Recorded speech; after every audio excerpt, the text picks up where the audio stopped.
জান্নাতে তো সবকিছুই আছে, কিন্তু এমন 5টি জিনিস আছে যা জান্নাতে আপনি পাবেন না। নাম্বার 1, জান্নাতে আপনি কখনো মৃত্যুকে দেখতে পারবেন না, কারণ মহান রব্বুল আলামিন কিয়ামতের পর মৃত্যুকে ধ্বংস করে দেবেন।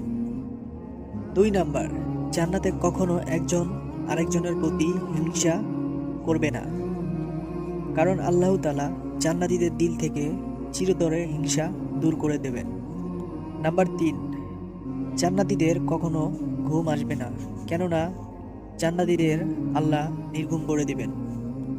4, জান্নাতীদের কখনোই প্রাকৃতিক ডাকে সাড়া দিতে হবে না, কারণ সেখানে যা খাবেন সেগুলো পাকস্থলীতেই হজম হয়ে যাবে।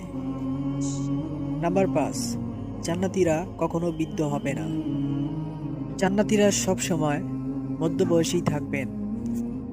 আল্লাহ আমাদের ক্ষমা করে জান্নাত দান করুক, আমিন। আশা করি আমাদের ইসলামিক আলোর পথ চ্যানেলটি সাবস্ক্রাইব করবেন এবং আমাদের সঙ্গে থাকবেন। ভিডিওটি ভালো লাগলে একটি কমেন্টে জানাবেন, একটি লাইক, একটি শেয়ার করতে ভুলবেন না।